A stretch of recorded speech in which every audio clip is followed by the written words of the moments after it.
तो दोस्तों आज के इस वीडियो में हम बात करने वाले हैं ओपन बोर्ड के बारे में। जी हाँ दोस्तों, आप लोगों ने बहुत सारा बोर्ड सुना होगा। बिहार बोर्ड,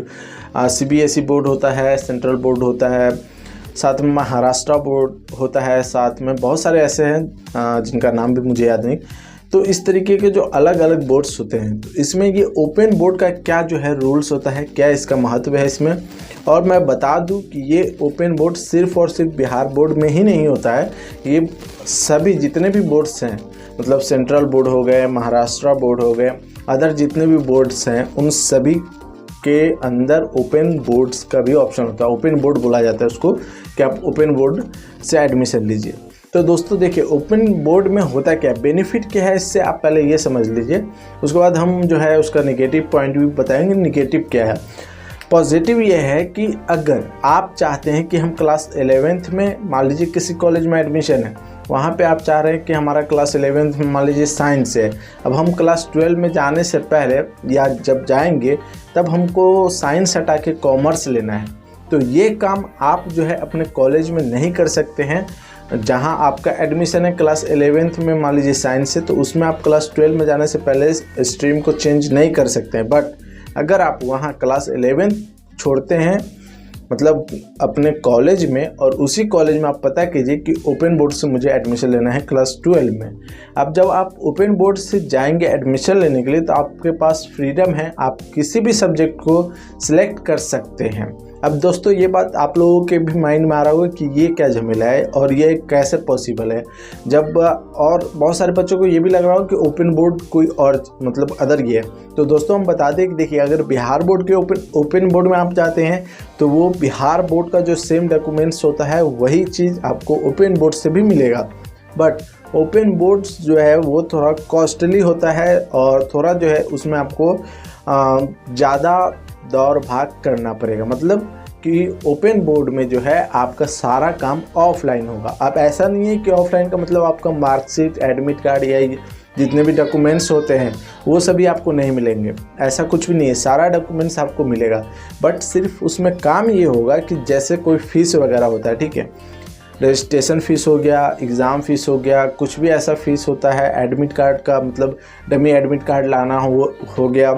तो ये सभी चीज़ जो है, या फिर डमी एडमिट कार्ड में गलती होता है तो ये सभी चीज़ करेक्शन कराने के लिए आपको, अगर ओपन बोर्ड से एडमिशन लिए हैं तो आपको वहाँ ओपन बोर्ड मतलब कॉलेज में ही होगा या स्कूल में ही होगा, वो उनका चैम्बर अलग होता है ओपन बोर्ड वाले से, मतलब उसमें अलग टीचर या फिर जो भी कर्मचारी होते हैं वो बैठते, एक केबिन अलग होता है उनका। तो आप ओपन बोर्ड से ले सकते हैं। इसमें आप अगर आपका रजिस्ट्रेशन भी स्किप है, मान लीजिए कि आपने 2022 में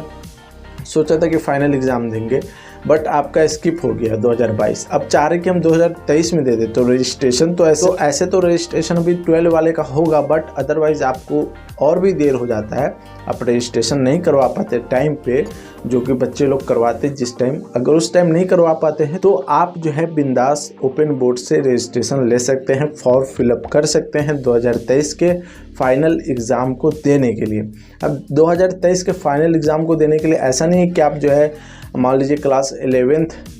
स्किप किए हैं, क्लास 12 स्किप किए हैं तो आपका हो जाएगा, ऐसा नहीं होगा दोस्तों। अगर आप 1 साल गैप दे रहे, मतलब ये है कि इंटरमीडिएट का 2 साल का कोर्स होता है, 11th और 12, तो इस 2 साल में अगर आपने 3 साल लगा दिए, मान लीजिए कि हम एज ए एग्जांपल बता रहे कि 2020 से आपका सेशन था 2021-2022, ठीक है,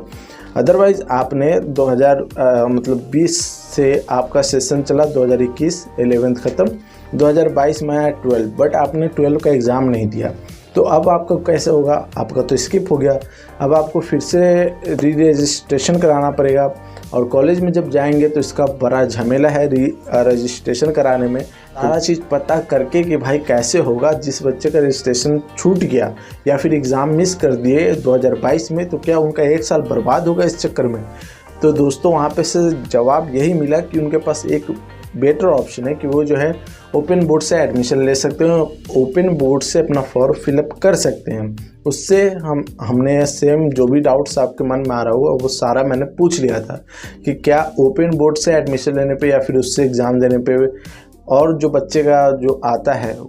मार्कशीट या फिर जो भी आता है सर्टिफिकेट वगैरह, वो सभी आएगा या फिर नहीं आएगा। तो टीचर्स का कहना था कि वो सेम एज इट इज़ जैसे आता है अदर बच्चे का आएगा, सेम वैसे ही बिहार मतलब ओपन बोर्ड जो है बिहार का उससे भी आएगा। बस उसमें फ़र्क ये है कि आप जो डायरेक्ट कॉलेज में या फिर स्कूल में एडमिशन लेते हैं, रजिस्ट्रेशन कराते हैं, फॉर्म फिलअप करते हैं, तो वहाँ पे कुछ कम पैसा लगता है। मान लीजिए कि अगर 100 रुपया लगता है वहाँ पे, तो आप ओपन बोर्ड में जाएंगे तो वहाँ पे आपको 200 रुपया लगेगा। ठीक है, ये एक जो है इसका नेगेटिव पॉइंट है, बट ये जो है बहुत ज़्यादा और जिन बच्चों को जो मिस कर जाते हैं, स्किप कर जाते हैं, किसी कारणवश उनका नहीं हो पाता है, तो उनके लिए ये बहुत ही अच्छा मतलब ऑप्शन है जो कि हर बोर्ड में दिया गया है। ओपन बोर्ड के जरिए आप कर सकते हैं। तो वहाँ पे आपको वही होगा कि जहाँ पे अगर 100 लग रहा है नॉर्मल कंडीशन में, तो वहाँ पे आपको 200 रुपया देना पड़ेगा। तो दोस्तों, मुझे उम्मीद है कि ओपन बोर्ड क्या होता है, किसको बोलते हैं, और ओपन बोर्ड से क्या फ़ायदा है, क्या नुकसान है, आपको समझ में आ गया होगा। अदरवाइज़ कोई भी कन्फ्यूज़न, डाउट, क्वेरीज रह गया तो आप नीचे कमेंट कर सकते हैं।